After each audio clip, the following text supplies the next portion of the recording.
বিভক্তি নিয়ে আল্লাহ এবং আমার রাসূল অনেক ওয়ার্নিং দিয়ে দিয়েছে।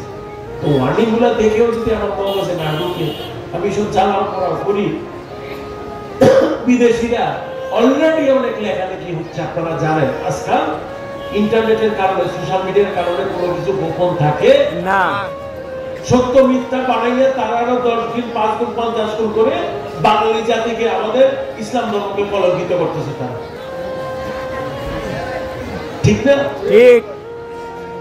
আমরা নিজেদের যোগ্যতা অনুযায়ী দাঁড়াবো, মেধা অনুযায়ী দাঁড়াবো, ধর্মের চর্চা অনুযায়ী দাঁড়াবো, আল্লাহকে পাওয়ার যে রাস্তা সেটা ফলো করবো, তরিকতে রাসূলুল্লাহ আমরা ফলো করবো, শান্তির ভাবে আমরা আগাবো।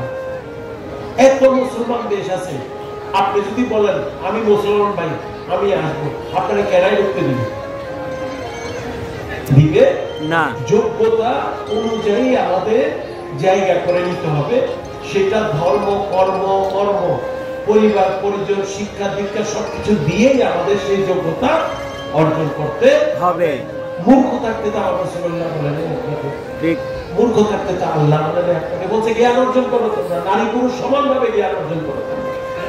জ্ঞানের কোনো বিকল্প নাই। যদি জ্ঞান না থাকে, শিক্ষা না থাকে, নামাজ পড়বেন কেমনে, জিকির করবেন কেমনে, রোজা রাখবেন কেমনে, দান সদকা করবেন কেমনে?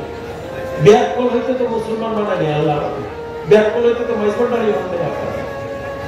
বুদ্ধি নেই। যদি আপনার 1 করা জমি আমি টান দেই, বুদ্ধি তখন সবাই আইসা যাবে।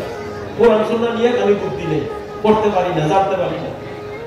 হ্যাঁ, দেখি আপনার হাতে দিয়ে আমি 10,000 টাকা টান দেই না, তারপরে বুদ্ধি আপনার কত আছে দেখা যাইবে না সব।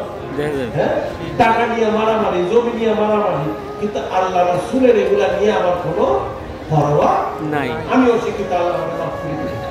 কোথায় পাইছেন এই কালারটা আমার জানা নেই। আদবের যেরকম বিকল্প নাই, এলেমেরও এরকম কোনো বিকল্প নাই। বুঝেছেন? দুইটাই লাগবে বাবা, দুইটাই লাগবে, একটা দিয়ে আরেকটা হয় না। শরীয়তে যেরকম বিকল্প নাই, মানবতারও সেরকম বিকল্প নাই। একটা আরেকটা পরিপূরক এখানে।